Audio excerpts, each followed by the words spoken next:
بسم اللہ الرحمن الرحیم۔ السلام علیکم ورحمۃ اللہ وبرکاتہ۔ آج کی ویڈیو میں ہم حرف عطف فا کے بارے میں پڑھیں گے۔ فا تعقیب مع الوصل یعنی فوراً بعد کا معنی دینے کے لیے آتا ہے۔ اس کا مطلب کیا ہے یہ جاننے سے پہلے آپ کو تعقیب مع الوصل کا مطلب سمجھنا ہوگا۔ تعقیب کا مطلب ہے پیچھے آنا۔ جیسے ہم پڑھتے یا سنتے ہیں کہ زید بکر کے عقب میں ہے۔ عقب یعنی زید کے پیچھے ہے۔ مع کا مطلب ہے ساتھ، جیسے ہم کہتے ہیں زید مع بکرن یعنی زید بکر کے ساتھ ہے۔ اور وصل کا مطلب ہے ملنا، جیسے ہم کہتے ہیں اللہ کے آخری نبی حضرت محمد صلی اللہ علیہ وآلہ وسلم کا وصال ہو گیا، یعنی آپ اپنے خالق حقیقی عز و جل سے جا ملے۔ امید ہے کہ آپ کو تعقیب مع اور وصل کا لفظی مطلب سمجھ میں آ گیا ہوگا۔ اب ہم تعقیب مع الوصل یعنی فوراً بعد کے معنی کو سمجھتے ہیں۔ اس کا مطلب یہ ہے کہ فا جس چیز پر داخل ہے وہ فا سے پہلے والی چیز کے فوراً بعد واقع ہے۔ دوبارہ سن لیں، فا جس چیز پر داخل ہے وہ فا سے پہلے والی چیز کے فوراً بعد واقع ہے۔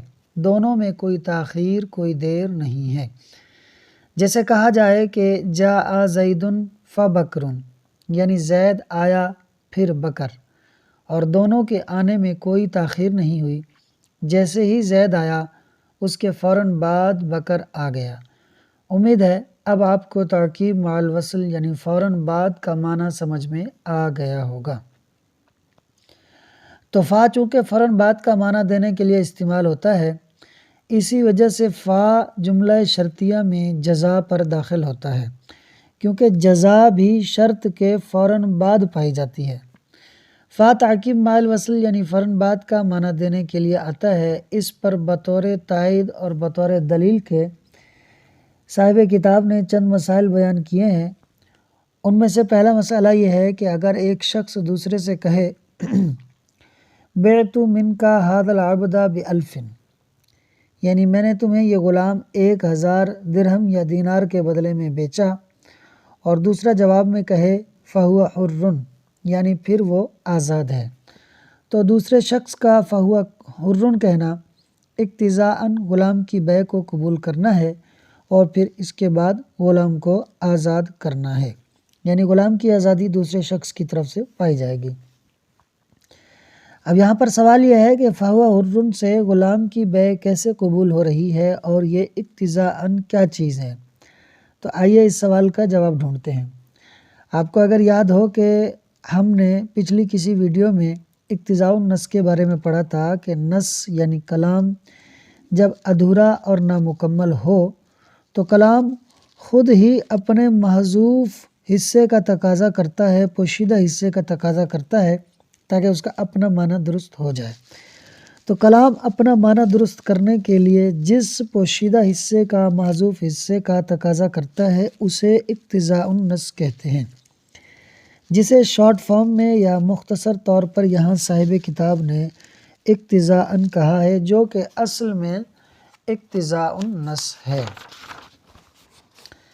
اگر آپ اقتضاءً کا مطلب سمجھ چکے ہیں تو اب فہو حر سے بیع کے قبول ہونے اور پھر غلام کے آزاد ہونے کو سمجھیں۔ دیکھیں، فہو حر میں ہوا حر پر جو فا داخل ہے یہ فوراً بعد کے معنی کا تقاضا کرتا ہے، اور فہو حر سے پہلے تو پہلے شخص کا قول بعت منک ھذا العبد ب1000 ہے، جو کہ ایجاب ہے، یعنی غلام کو بیچنے کے لیے پیش کرنا ہے۔ اس کے فوراً بعد تو قبول پایا جانا چاہیے کہ دوسرا شخص پہلے اس بیع کو قبول کرے، لیکن ہم دیکھتے ہیں کہ قبول کے بجائے یہاں فہو حر ہے، جو کہ ایجاب کے فوراً بعد نہیں پایا جا سکتا۔ یعنی یہ نہیں ہو سکتا کہ بیع کو قبول کیے بغیر غلام کو خریدے بغیر دوسرا شخص آزاد کر دے۔ اس کا مطلب یہ ہوا کہ فہو حر بعت منک ھذا العبد ب1000 کے فوراً بعد واقع نہیں ہے، بلکہ درمیان میں کچھ محذوف ہے، اور وہ کیا محذوف ہے؟ وہ قبلت محذوف ہے، یعنی میں نے قبول کیا، اس کے بعد فہو حر ہے۔ کیونکہ ہوا حر پر فا داخل ہے جو فوراً بعد کا معنی دیتا ہے، اور فوراً بعد کا معنی جب ہی درست ہوگا جب ہم قبلتو کو محذوف مانیں، ورنہ فا کا فوراً بعد والا معنی نہیں پایا جائے گا۔ تو فَهُوَ حُرٌ یہ وہ کلام یعنی نص ہے جس نے اپنے فوراً بعد والے معنی کو درست کرنے کے لیے محذوف قبلتو کا تقاضا کیا ہے تاکہ اس کا اپنا معنی درست ہو جائے۔ تو یوں اقتضاءً فا کے فوراً بعد کا معنی دینے کی وجہ سے قبول بیع ہوئی ہے۔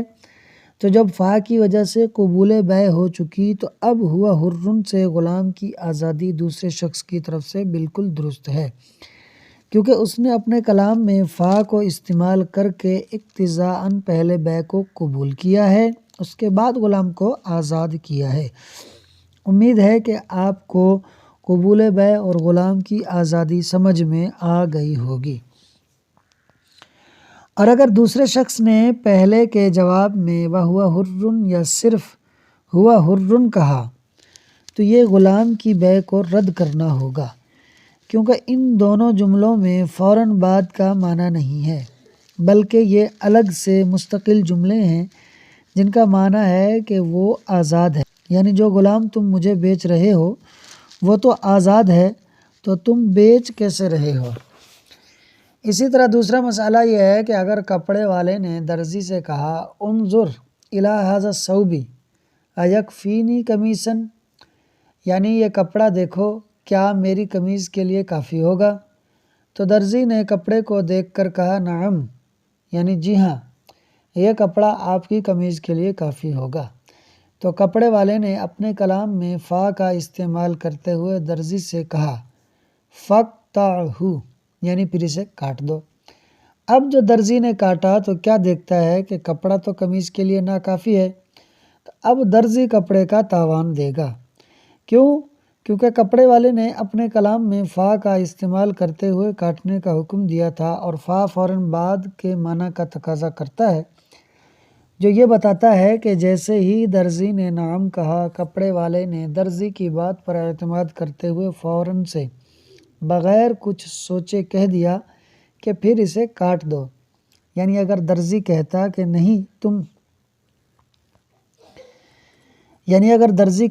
نہیں کپڑا قمیض کے لیے ناکافی ہے تو کپڑے والا کاٹنے کا حکم نہ دیتا۔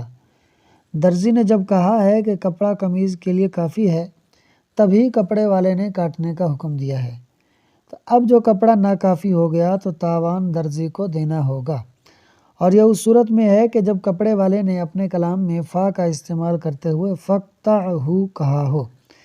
اگر فا کی بجائے وقطعہ یا اقطعہ کہا، یعنی درزی کے نعم کہنے کے بعد کپڑے والے نے وقطعہ یا اقطعہ کہا، تو یہ دونوں فا کے نہ ہونے کی وجہ سے فوراً بعد کا معنی نہیں دیتے، بلکہ الگ سے مستقل جملے ہیں جن کا مطلب ہے کہ کپڑے والے نے صرف درزی کے نعم یعنی جی ہاں کہنے پر اعتماد نہیں کیا، بلکہ خود بھی غور و فکر کیا ہے، پھر وقطعہ یا اقطعہ کہا ہے۔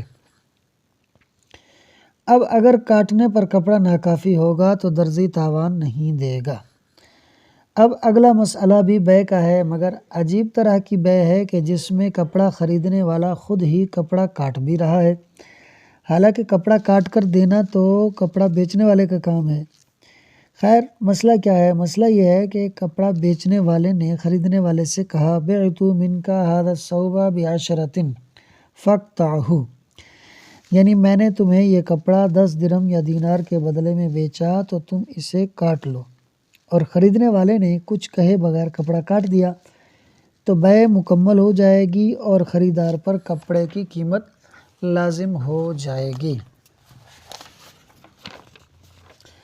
اب سوال یہاں پر یہ ہے کہ کپڑا بیچنے والے نے ایجاب تو کیا ہے کہ میں نے تمہیں یہ کپڑا 10 درہم یا دینار کے بدلے میں بیچا، لیکن خریدنے والے نے تو قبول کیا ہی نہیں کہ ہاں مجھے قبول ہے، پھر محض کپڑا کاٹ دینے سے بیع کیسے مکمل ہو گئی؟ تو اس کا جواب یہ ہے کہ کپڑا بیچنے والے کا فاقطعہ کہنا یعنی اپنے کلام میں فا کا استعمال کرنا دلیل ہے اس بات کی کہ فاقطعہ سے پہلے ان قبلتا محذوف ہے۔ ان قبلتا یعنی اگر تجھے قبول ہے تو تو اس کو کاٹ لے، یہ والا جو ہے نا ان قبلتا یہ محذوف ہے، کیوں؟ کیونکہ فقطعہ کا حکم قبول بیع کے فوراً بعد ہوگا، یعنی بیع کو قبول کرنے کے فوراً بعد ہوگا، نہ کہ بعت منک ھذا الثوب بعشرۃ کے بعد، کیونکہ اگر ہم ان قبلتا کو محذوف نہ مانیں تو فا کا فوراً بعد والا معنی درست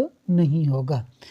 یعنی ایسا نہیں ہو سکتا کہ ایک شخص خود ہی کپڑے کی قیمت طے کرے اور خریدار کے قبول کیے بغیر کاٹنے کا حکم بھی دے دے۔ اگر ایسا ہو جائے تو یہ تو زبردستی کی بیع ہوگی جو کہ بیع ہی نہیں ہے، لہٰذا یہاں قبول بیع اقتضاءً ثابت ہوگی اور بیع کے قبول کرنے کا تقاضا فقطعہ میں موجود فا کرے گا۔ تو پوری بات یوں بنے گی کہ بعت منک ھذا الثوب بعشرۃ، یعنی میں نے تمہیں یہ کپڑا 10 درہم کے بدلے میں بیچا، ان قبلتا اگر تمہیں قبول ہے، فقطعہ تو تم کاٹ لو۔ تو یہاں پر ان قبلتا جو ہے وہ مثال میں محذوف ہے۔ امید ہے کہ آپ کو یہ مسئلہ اور فا کے فوراً بعد کا معنی سمجھ میں آ گیا ہوگا۔ اب تیسرا مسئلہ سنیں۔ اگر شوہر نے بیوی سے کہا کہ ان دخلتی ھذہ الدار فھذہ الدار فانت طالق، یعنی اگر تو اس گھر میں پھر اس گھر میں داخل ہوئی تو تجھے طلاق ہے، تو عورت کو طلاق ہونے کے لیے پہلے والے گھر میں داخل ہونا شرط ہوگا، اس کے فوراً بعد دوسرے گھر میں داخل ہونا شرط ہوگا، کیونکہ شوہر نے اپنے کلام میں فا کا استعمال کیا ہے جو تقاضا کرتا ہے کہ دوسرے گھر میں داخل ہونا پہلے گھر کے بعد ہو اور فوراً بعد ہو۔ اگر عورت پہلے دوسرے گھر میں داخل ہوئی پھر پہلے گھر میں داخل ہوئی تو تعقیب یعنی بعد والا معنی نہ ہونے کی وجہ سے طلاق نہیں ہوگی، اور اگر پہلے عورت پہلے والے گھر میں داخل ہوئی پھر دوسرے گھر میں داخل ہوئی لیکن تاخیر سے داخل ہوئی تو بھی طلاق نہیں ہوگی، کیونکہ تعقیب یعنی بعد والا معنی تو پایا جا رہا ہے مگر وصل یعنی ملنے کا فوراً کا معنی نہیں پایا گیا، یعنی دونوں گھروں میں جو داخل ہونا ہے اس میں ملنا نہیں ہے، فوراً نہیں ہے، لہٰذا عورت کو طلاق نہیں ہوگی۔ تو عورت کو طلاق ہونے کے لیے تعقیب مال وصل شرط ہے کہ ایک گھر کے بعد دوسرے گھر میں داخل ہونا ہو اور فوراً داخل ہونا ہو تو عورت کو طلاق ہوگی، ورنہ طلاق نہیں ہوگی۔ امید ہے کہ آپ کو تقریر سمجھ میں آ گئی ہوگی۔ آئیے اب اس عبارت اور ترجمے سے حل کر لیتے ہیں۔ فصل الفاء للتعقیب مع الوصل، فا تعقیب مع الوصل کے لیے ہے، یعنی فوراً بعد کا معنی دینے کے لیے ہے۔ ولہذا یہی وجہ ہے تستعمل کہ فا کو استعمال کیا جاتا ہے فی الاجزیاتی جزاؤں میں، اجزیہ جزا کی جمع ہے یعنی شرط کی جزا میں۔ کیوں بھائی یہ جزا میں کیوں استعمال کیا جاتا ہے؟ لما انہا تتعقب الشرط، کیونکہ جزائیں بھی شرط کے بعد آتی ہیں اور فا بھی فوراً بعد کے معنی کا تقاضا کرتا ہے، یعنی فا جس پر داخل ہوتا ہے وہ بھی اس کے فوراً بعد آ جاتا ہے جو فا سے پہلے ہوتا ہے۔ قال اصحابنا رحمہم اللہ، ہمارے اصحاب یعنی علماء احناف نے اللہ تعالیٰ ان پر رحم فرمایا، انہوں نے کہا اذا قال البائع، جب بیچنے والا کہے بعت منک ھذا العبد بألف، بعت میں نے بیچا منک تمہیں ھذا العبد یہ غلام بألف 1000 کے بدلے میں، فقال الآخر تو دوسرے نے کہا، فقال الآخر تو دوسرے نے کہا یعنی خریدنے والے نے، فہو حر پھر وہ آزاد ہے، یکون ذالک ہوگا یہ یعنی فہو حر کہنا، قبولا للبیع بیع کو قبول کرنا، اقتضاء النص کے طور پر، ویثبت العتق اور آزادی ثابت ہو جائے گی، منہ اس کہنے والے کی طرف سے، عقیب البیع بیع کے بعد، بخلاف ما لو قال برخلاف اس کے کہ اگر اس نے کہا یعنی خریدنے والے نے، وہو حر او ہوا حر اور وہ آزاد ہے یا وہ آزاد ہے، فإنہ یکون ردا کیونکہ یہ دو جملے وہو حر یا ہوا حر یہ رد ہوگا للبیع بیع کا، یہ دو جملے بیع کو رد کرنا ہوں گے۔ کیوں؟ میں تقریر میں ساری وضاحت کر چکا۔ وَإِذَا قَالَ لِلْخَيَّاطِ اور جب کہے کپڑے والا درزی سے، خیاط معنی درزی، انظر دیکھو الی ھذا الثوب اس کپڑے کی طرف، ایکفینی کیا یہ کافی ہوگا مجھے قمیصاً قمیص کے طور پر، فنظر تو درزی نے نظر کی، فقال پھر اس نے کہا نعم جی ہاں، فقال صاحب الثوب، تو کہا کپڑے والے نے، فقطعہ، تو تم اسے کاٹ دو۔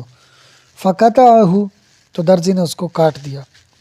فاذا، تو جب ہی ہوا لا یکفیہ، وہ کپڑا کافی نہ ہوا، کان الخیاط ضامنا، درزی ضامن ہوگا یعنی تاوان دے گا۔ کیوں بھائی؟